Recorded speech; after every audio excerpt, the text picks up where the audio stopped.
In a quiet little town where people were used to seeing McDonald's only as a place for quick bites and casual meetups, the police stumbled upon something incredible. Beneath the familiar golden arches lurked a secret that shook everyone to their core. What exactly did law enforcement find in the very heart of this establishment? You'll find out in today's video. Prepare for shocking discoveries and mysterious events that will change your perception of even the most ordinary McDonald's. That evening started like any routine inspection. Several odd complaints had come in from staff and customers of one of the oldest McDonald's in the city. People claimed to hear strange noises coming from under the floor, whispers, scratching, even crying. At first, it was blamed on rats or old ventilation systems. But when one employee vanished without a trace, the police finally stepped in. The patrol arrived late in the evening. The building was already closed, and the duty manager anxiously pointed them to a trapdoor in the floor, accidentally discovered during recent renovations. It was a heavy metal hatch covered in grease and dust, like it hadn't been touched in decades. One officer cautiously opened it, and a cold burst of air rushed out. Below, a narrow tunnel faded into darkness. No one wanted to go down at first, but duty prevailed. A team of 4, armed with flashlights and radios, began to descend the old metal ladder. The air grew mustier, the scent of dampness mixing with something harder to place, almost like the stench of decay. None of the officers showed it, but all were afraid. At the bottom began a corridor, its walls made of old cracked concrete, marked by strange stains. Each step echoed loudly, breaking the oppressive silence. More than once, it seemed like something was moving ahead, but the flashlight beams revealed nothing, only darkness and dust. The corridor led them to a massive metal door, no handle, no lock. Instead, bizarre symbols had been scratched into it with something sharp.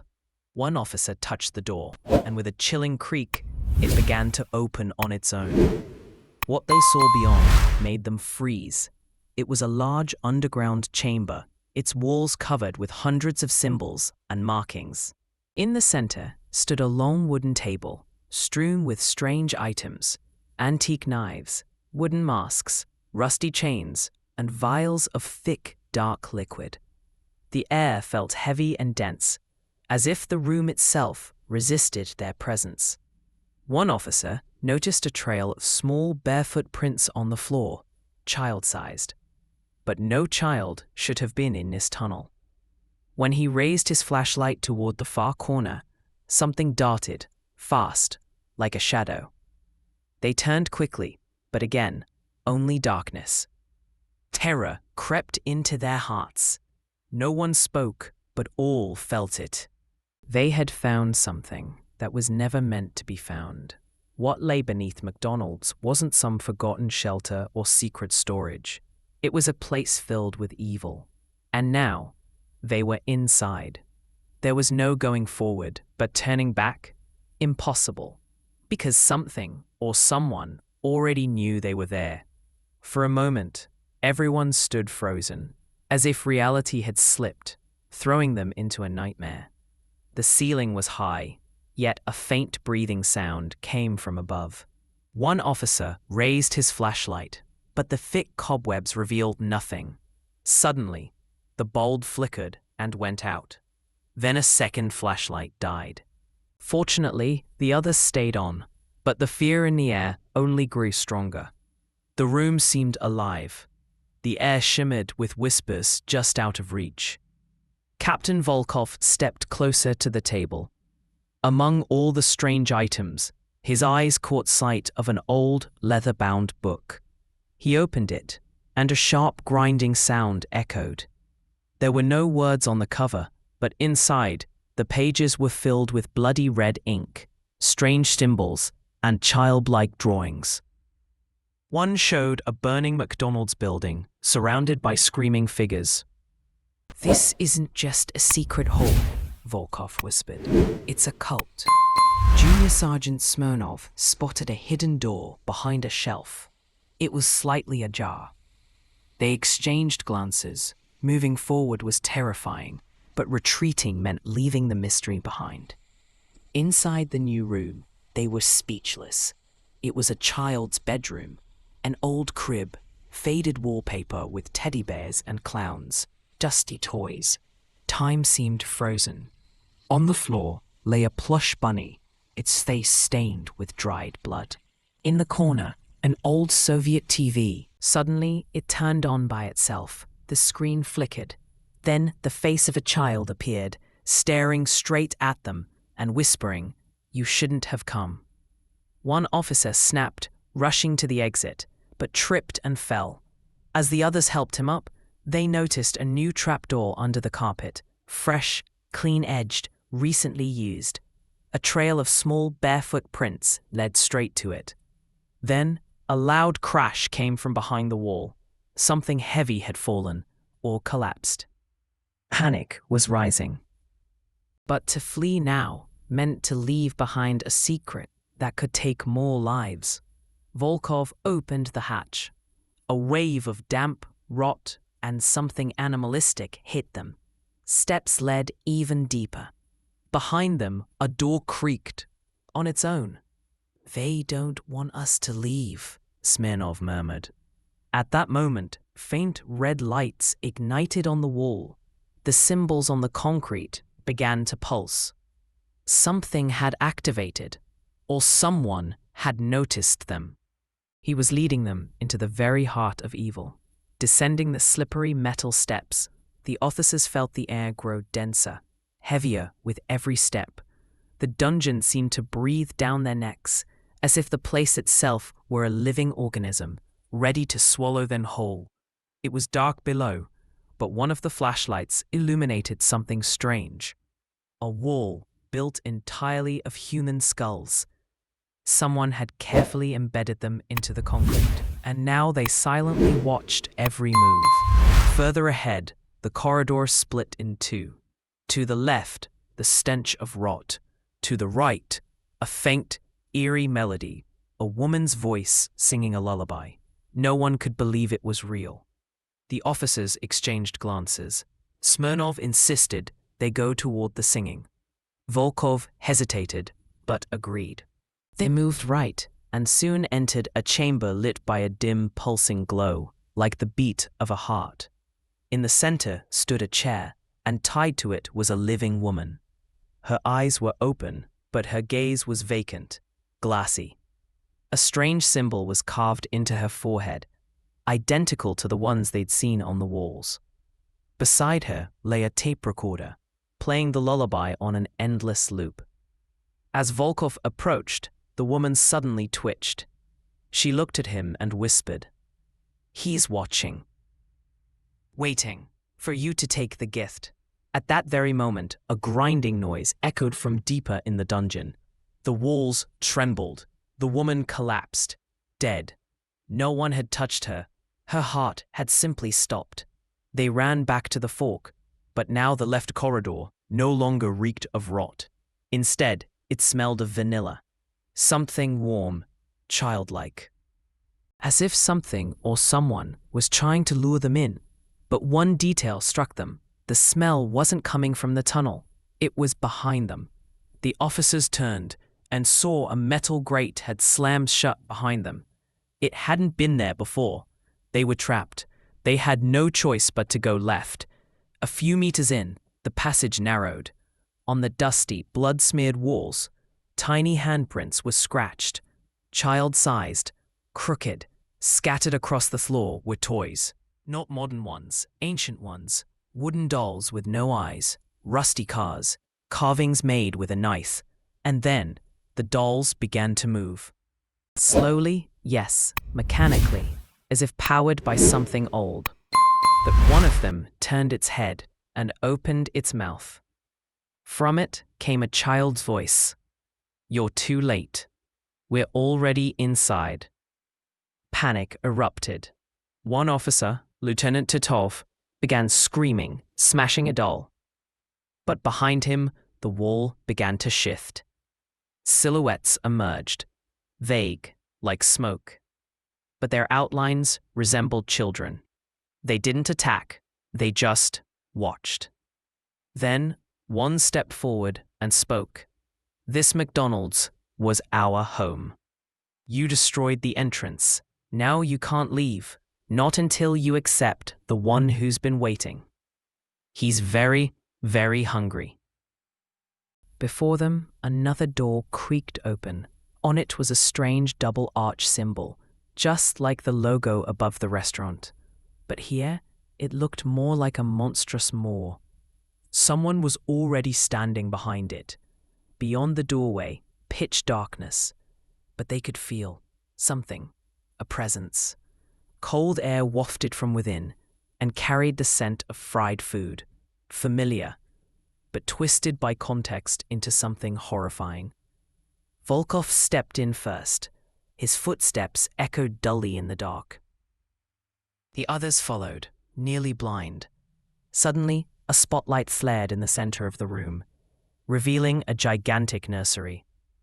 But nothing was normal. Beds made of bones, dolls with human teeth, swings woven from hair. In the middle stood an old television. On the screen, children sitting at tables, eating hamburgers, smiling. It might have seemed almost normal, if not for their faces. Empty sockets where eyes should be, abysses. Volkov turned the TV off. It turned itself back on. A child's voice played from the speakers, reading a menu. Not a McDonald's menu, a list of names. Russian surnames. Many were crossed out, some weren't. Smirnov flinched as he heard. Sergei Smirnov, 2025, awaiting. He turned pale. It was him. They tried to flee, but the tunnel was gone.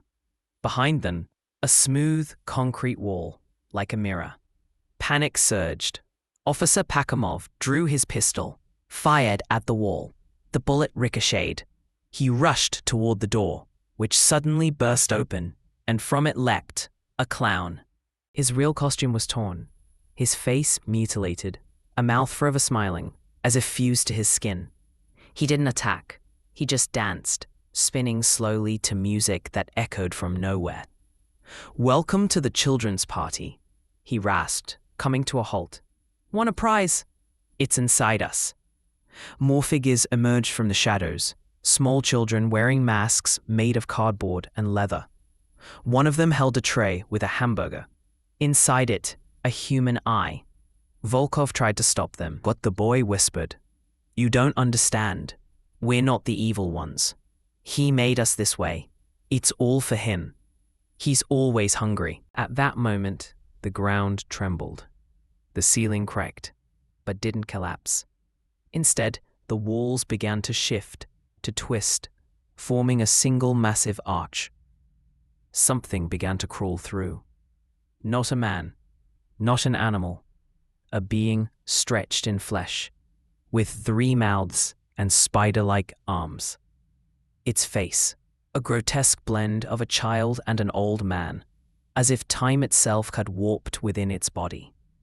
"He's here," Smirnov whispered, "the master of the party." The creature didn't attack. It watched. Thin tendrils slipped out from its mass, pointing at the officers, one by one. Each felt a strange warmth in their chest, as though something had entered them. "We're already inside you," a voice echoed from every direction. "The party is just beginning." Then light. Bright, blinding light. And everything vanished. No creature, no children, no womb. Just an empty hall with one door leading back. They stood in silence, alone or not. Pakamov slowly approached the exit, but stopped when he heard children's laughter right behind him. Too close, they bolted, one by one, trembling, confused, afraid.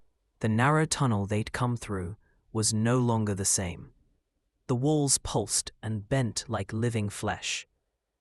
It felt like the very space below obeyed a foreign logic, Their flashlights began to flicker, and in each pulse of light, they saw their own reflections, distorted.